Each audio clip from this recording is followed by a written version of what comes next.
யார் இந்த சீதாக்கா? சீதாக்காவின் பெயரை கேட்டவுடன் ஏன் அரங்கமே அதிர்கிறது? ధనసరి అనసూయ సీతక్క అనే నేను అమరేంద్ర బాహుబలియాగియ நான்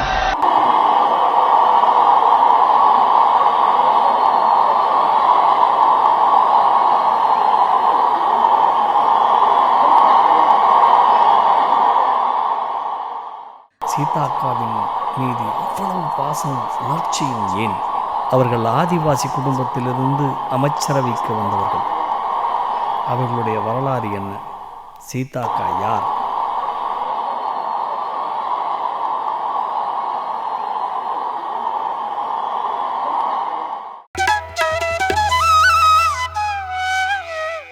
தனது 13 வயதிலே நக்சல் பாரி இயக்கத்திலே இணைந்து மக்களுக்காக கடுமையாக போராடி தனது குடியிருப்பு பகுதியிலே வசித்த ஆதிவாசி மக்களுக்காக, தன் பிறந்த மண்ணிற்காக, தன் பிறந்த மக்களுக்காக போராடி அவர்களுக்கு இழைக்கப்படும் அநீதிகளுக்கு எதிராக கொதித்தெழுந்து நக்சல் அமைப்பிலே இணைந்தார். நக்சல் அமைப்பிலே இணைந்ததோடு அரசியல் அரிச்சுவடி பாடங்களை கற்றுக்கொண்டார்.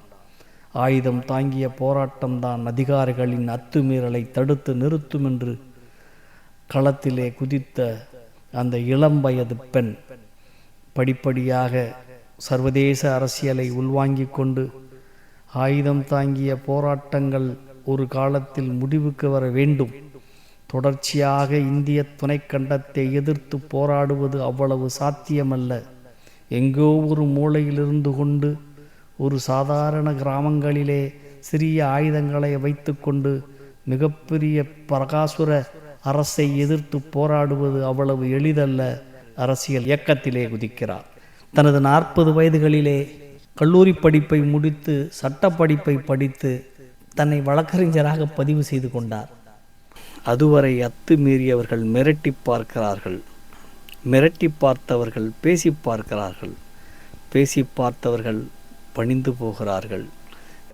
ஆயுதத்தை தாண்டி அதிகாரத்தை கைப்பற்ற வேண்டிய கட்டாயத்தில் நாம் இருக்கிறோம் என்று களத்திலே இறங்குகிறார். தெலுங்கு தேச கட்சியிலே இணைந்து எம்எல்ஏவாகிறார். அங்கே எம்எல்ஏவாக இருந்த போதும் சாதாரண எம்எல்ஏவின் பேச்சை எந்த அமைச்சரும் காது கொடுத்து கேட்பதில்லை.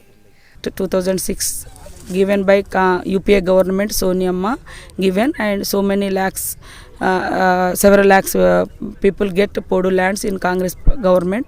After 10 years this government not given. I only used every time in assembly. I raised what is the Podu lands issue, what is the, because forest people are every time harassing the tribal people and non-tribal people. That time I am raising my voice for Podu lands. అదే విధంగా లక్ష్మీదేవిపేటలో పట్టినటువంటి ఏదైతే వర్షపాతం ఉందో అక్కడ ఒక దళిత కుటుంబం ముగ్గురు కొట్టుకుపోయారు, ఇంకా బాడీస్ కూడా దొరికినటువంటి పరిస్థితి. గోవిందరాపేట మండలం ప్రాజెక్ట్ నగర్లో కూడా ఒక ముస్లిం ఫ్యామిలీ, టోటల్గా 10 ముస్లిమ్స్ చనిపోయారు, 2 ఆదివాసులు, ఒక దళిత కుటుంబం. వాళ్ళు వరదలలో కొట్టుకుపోయి చనిపోయారు, కట్టుబట్టలతో మిగిలిన వాళ్ళు ఉన్నారు. వాళ్ళ జీవనం ఎట్లా జరగాలి, తక్షణ సాయం ఇంతవరకు అందనటువంటి పరిస్థితి.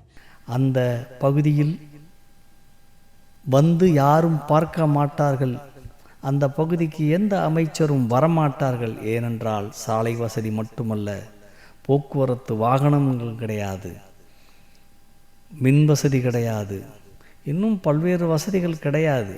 அப்படி இயற்கையாகவே வாழ்ந்து பழகிய அந்த மக்களோடு மக்களாக வாழ்ந்தவர் தான் இந்த Seethakka. People are in her area is Tadwa is biggest forest area, deep forest, highest Adivasi people, highest poor people, but she never came into their homes. People well know. So my background is different, my work is different, people well known.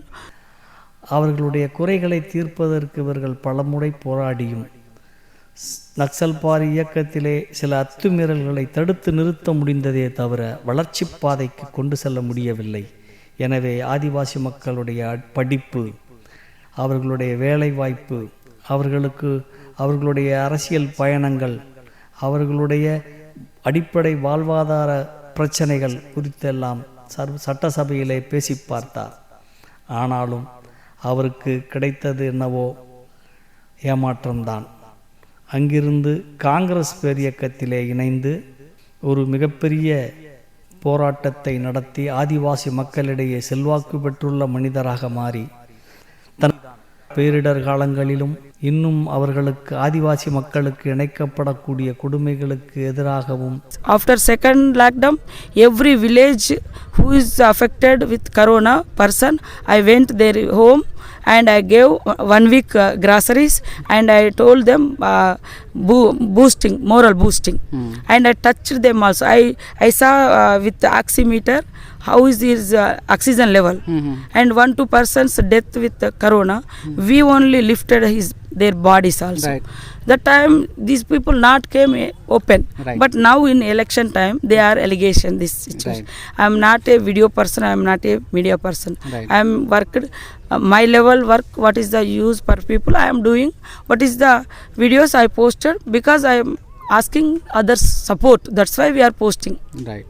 களத்திலே நேரடியாக நின்று போராடி அவர்களோடு நின்று அரசியல் ரீதியாக அதிகாரத்தை வென்றெடுக்க வேண்டும் என்கிற ஒரு நோக்கத்தோடு மக்களோடு மக்களாக நின்று பயணித்து கொண்டிருந்தவர் இன்று அமைச்சரவையிலே அமைச்சராக பதவியேற்றிருக்கிறார். தனது சொந்த அனுபவங்களை அவர் பகிர்ந்து கொள்கிறார். I am from 5 years every day walking and running, visiting so many villages. But this is a special election time. Right. They want some promises. So these promises will stay for 5 years. And Akka will come good position, then she can give complete. When she give promises, we will ask her. That is their hopes. So they are waiting. That's why I am running to villages.